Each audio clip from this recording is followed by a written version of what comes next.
Map कर देते हैं एक पेमेंट मेथड को, तो सभी कस्टमर के लिए ये वैलिड होगा पेमेंट मेथड ऑटोमेटिकली। आप अगर उस पे जाके बिजनेस पार्टनर पे डिप्लॉय करें ना करें, यहाँ जो भी पेमेंट मेथड आप मैप करेंगे वो सभी, नया कस्टमर भी आप बनाएंगे तो ऑटोमेटिकली उस पे बाय डिफॉल्ट ये चला जाएगा पेमेंट मेथड। एक मैं ऐसा करता हूँ, हाफ बैंक बना ही लेता हूँ तो ज्यादा अच्छा रहेगा, क्योंकि वर्चुअल चीजें हो रही है तो हमें वर्चुअल नहीं एक्चुअल देखना चाहिए।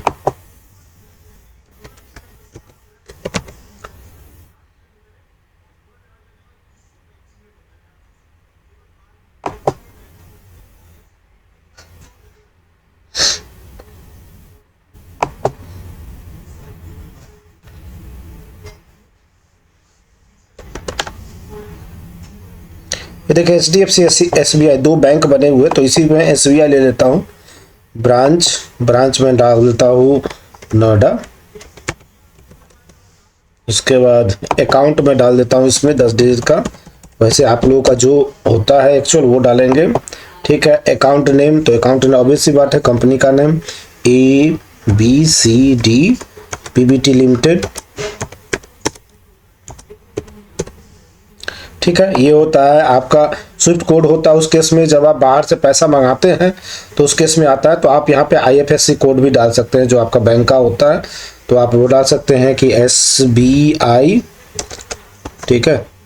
SBI स्विफ्ट कोड अलग होता है बट यहाँ पे नहीं है तो हम कोई कोड डाल रहे हैं, ठीक है। तो SBI 0123 इस तरह से डाल देंगे। नेक्स्ट चेक नंबर, अगर चेक नंबर डिफाइन करना है तो GL अकाउंट यहाँ पे मैप करेंगे। ये GL अकाउंट कौन सा होगा, जो इस बैंक का GL अकाउंट होगा। तो यहाँ पे आप देखेंगे तो बैंक का अकाउंट SBI का नहीं है, एक्सिस बैंक का है, और उसके बाद HSBC का है, स्टैंडर्ड का है। तो हमें SBI का मैप करना है, तो SBI तो यहाँ है नहीं, तो या तो आपको SBI का GL अकाउंट बनाना पड़ेगा, ठीक है, या फिर आपको बैंक चेंज करना पड़ेगा। तो हम क्या करते हैं, यहीं पे SBI का GL अकाउंट बना लेते हैं। कहाँ गया, ये है ना बैंक अकाउंट, इसमें एक जो है 3 के बाद हम 4 बनाते हैं SBI। जो बैंक अकाउंट है सेम ही नाम से हम बनाएंगे, तो इसको बनाने के लिए हम क्या करेंगे, इसको सेलेक्ट करेंगे एंड कंट्रोल A कर देंगे।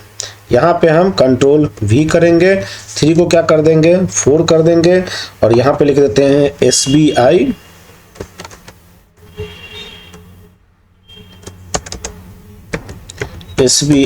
बैंक, एंड इसका अकाउंट नंबर जो भी हमने डाला 1 2 3 4 5 6 7 8 9 एंड 3 जो भी है वो मैंने यहाँ पे इसको डाल दिया।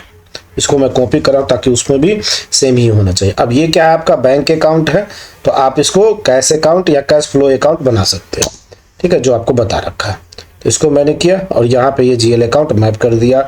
अब ये जो अकाउंट है इसमें जो भी ट्रांजेक्शन होगा, जो भी पैसा इसमें आएगा या इससे जाएगा, वो इस GL अकाउंट को इम्पैक्ट डालेगा, ये जो GL अकाउंट है वो, ठीक है।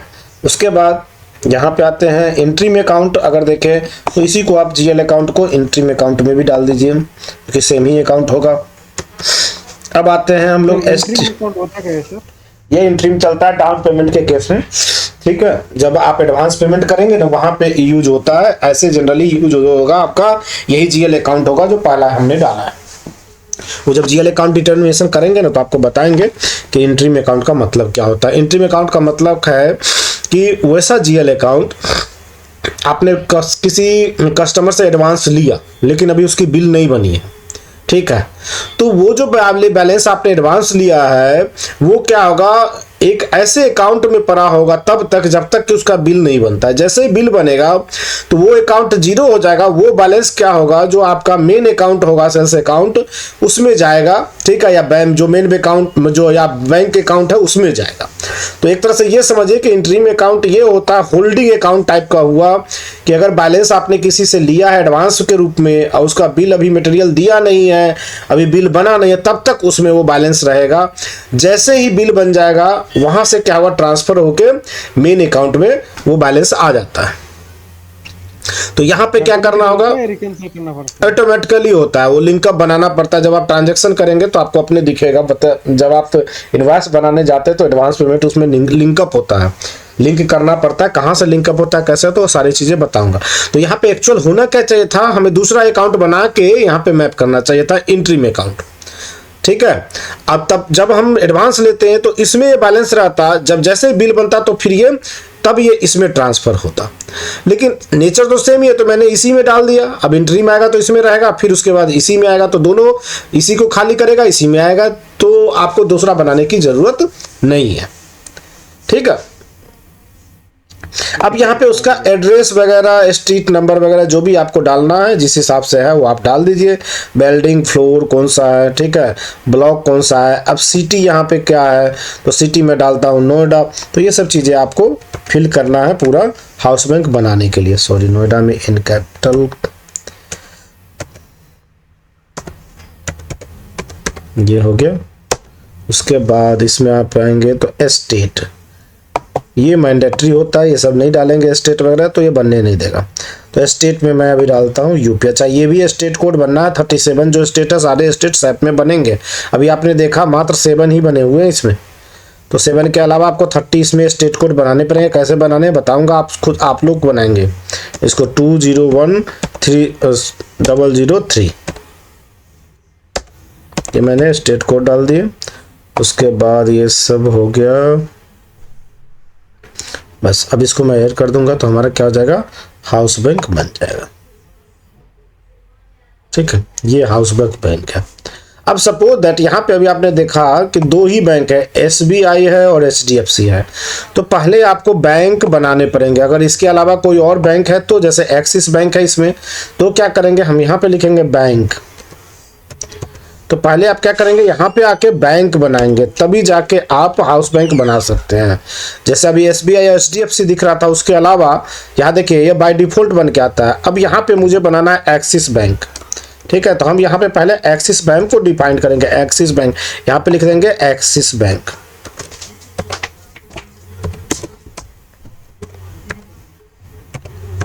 ये फर्स्ट प्रोसेस चलेगा, उसका स्विफ्ट कोड या आईएफएससी कोड और अकाउंट नंबर। हेलो,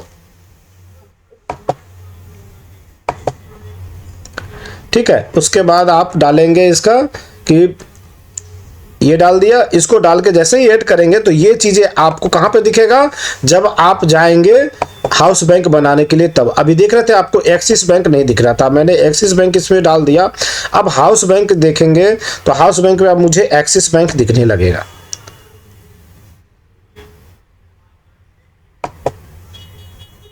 अब यहाँ पे मैं चाहूँ तो एक्सिस बैंक को मैप कर सकता हूँ। ये देखिए एक्सिस बैंक आ गया, तो मैंने इसको सेलेक्ट किया।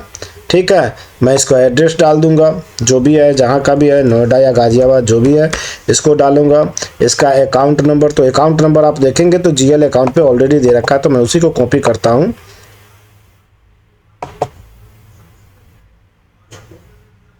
ये है एक्सिस बैंक। ठीक है, तो इसके जीएल अकाउंट पे जो भी है, ये है अकाउंट नंबर, तो इसको मैंने कॉपी कर लिया। ठीक है, और यहाँ पर जहाँ पे अकाउंट नंबर मांग रहा है वहाँ पे मैं इसको पेस्ट कर देता हूँ, और इसमें जो नाम पड़ा हुआ है एक्सिस बैंक, इसको हटा देता हूँ। ये हो गया। फिर जो कंपनी का नाम तो सेम ही रहेगा।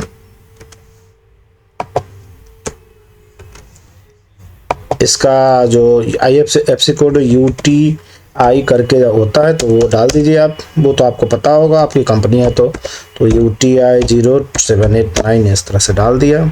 उसके बाद फिर आप एंट्री में अकाउंट नहीं डालना चाहते तो नहीं भी डाल सकते हैं। ठीक है, यहाँ पे एड्रेस वगैरह डाल दीजिए, फिर सिटी डाल दीजिए। यहाँ पे ये मैंडेटरी नहीं है कि जो आपको ये डालना है, लेकिन ये मैंडेटरी है। जीएल अकाउंट फर्स्ट वाला मैंडेटरी है, इंट्रीम मैंडेटरी नहीं है। ठीक है, डालना चाहते हैं डालिए, नहीं डालना चाहते हैं तो नहीं डालिए। वही होगा एडवांस पेमेंट के केस में, कहीं अगर इंट्रीम अकाउंट की जरूरत होगी तो उस केस में आपको ट्रांजेक्शन रोक सकता है, तो उसके लिए। तो यूपी, तो मैं इसको यूपी यही डाल देता हूँ।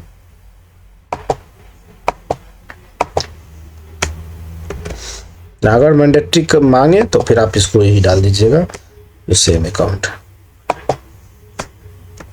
ये हो गया, बस। तो मैं इसको अपडेट कर देता हूँ। ये हमारा बन गया, 2 बैंक बनाया है मैंने, एक एक्सिस बना दिया, एक मैंने एसबीआई बना दिया। अब देखिए, अब मैं क्या बोल रहा था, यहाँ पे बोल रहा था कंपनी सेटिंग में, जैसे ये पेमेंट मेथड है, आप यहाँ पे डिफाइन न्यू करेंगे, यहाँ पे पेमेंट मेथड कैसे बनाते हैं मैं उसकी बात कर रहा हूँ। ये पेमेंट क्या है, कस्टमर से, तो कस्टमर से आप क्या करेंगे, पेमेंट रिसीव करेंगे, ठीक है। तो यहाँ पे लिखेंगे पेमेंट, तो ये पूछा है किस बैंक में आपको पेमेंट रिसीव करना है, ये कोड है, तो ये आपको डैश वगैरह या स्पेस वगैरह, डैश ले लेगा, स्पेस नहीं लेगा, ठीक है। तो पेमेंट REC कर दिया, रिसीव। अब यहाँ पे आप डिस्क्रिप्शन डाल दीजिए कस्टमर पेमेंट रिसीव बैंक, ठीक है। तो ये चीज़ें आप यहाँ पे डाल सकते हैं, कस्टमर पेमेंट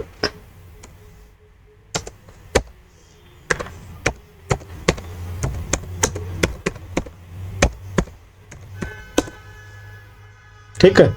उसके बाद देखिए पेमेंट टाइप इनकमिंग, जैसा कि कस्टमर से क्या होगा, हमारा पेमेंट आएगा तो इनकमिंग होगा। अब यहाँ पे आएंगे, कंट्री लिया, बैंक ले लेंगे तो एक्सिस बैंक है, जैसे ही आप एक्सिस बैंक लिए यहाँ पे आएंगे, आप अकाउंट दिख जाएगा आपको, ठीक है। ये डिटेल जो भी आपने सेव किया था वो सारे डिटेल यहाँ पे आ गए, यहाँ पे बैंक ट्रांसफर वगैरह, पेमेंट मीन्स, ठीक है, ये सब। अब इस पे आप चेकआउट भी करा सकते हैं, कुछ जो यहाँ पे ऑप्शंस है वो ऑप्शंस को चेकआउट करा सकते हैं कि ये जो आपका है पेमेंट मीन्स जो बना रहे हैं, जो पेमेंट मेथड बना रहे हैं, उसमें क्या क्या वैलिडेशन लगाते हैं कि एड्रेस आप चेक करा सकते हैं, बैंक डिटेल चेक करा सकते हैं, कलेक्शन ऑथराइजेशन चेक कराते हैं, फॉरेन पेमेंट ब्लॉक कर सकते हैं, फॉरेन बैंक ब्लॉक कर सकते हैं, करेंसी, तो ये सारे चेकआउट है जो वैलिडेशन के थ्रू आप यहाँ से चेकआउट कर देंगे तो वैलिडेट हो जाएगा वो, ठीक है। यहाँ पे करेंसी डिफाइन कर सकते हैं किसके, तो हमारा INR है तो हम INR ही यहाँ पे ले लेंगे, ठीक है, करेंसी सिलेक्शन। तो ये सब करके आप इसको ऐड कर देंगे तो आपका क्या हो जाएगा, पेमेंट मेथड बन जाएगा। Field missing payment for the payment wizard file, field missing payment method for the payment wizard, अच्छा इसके लिए बोल रहा है, ठीक है। यहाँ पे बोल रहा है तो पेमेंट विजार्ड आप चलाएंगे तो इसमें ये डालना पड़ता है ट्रांजैक्शन फाइल फॉर्मेट, इसमें तो इसमें क्या करेंगे, एक हमें फाइल फॉर्मेट बनाना पड़ेगा, तो मैं इसको बना देता हूँ फॉर्मेट को स्टैंडर्ड। ये पेमेंट विजार्ड क्या होता है आप लोग को बताऊंगा जब पूरा ट्रांजैक्शन हो जाएगा तब। पेमेंट विजार्ड के थ्रू क्या होता है कि एक ही बार में अगर आपके 2000 या 10,000 कस्टमर हैं, उसके पेमेंट आने हैं तो आप एक ही बार में रिसीव कर सकते हैं, ठीक है। आपने एक विजार्ड चला दिया, 1000 कस्टमर जिसके यहाँ ड्यू है उसके पेमेंट रिसीव करने हैं, तो एक ही बार में आप 2000, 10,000, 20,000 जितने भी आपके कस्टमर है उसको पेमेंट आप रिसीव कर सकते हैं। सिमिलरली जैसे मैंने कस्टमर के लिए पेमेंट मेथड बनाया है, अब ये कोई भी कस्टमर मैं इस सिस्टम में यहाँ पे जनरेट करने जाऊंगा, जब बिजनेस पार्टनर पे आता मैं दिखाता हूँ आपको, तो पहले इसको अपडेट करना पड़ेगा।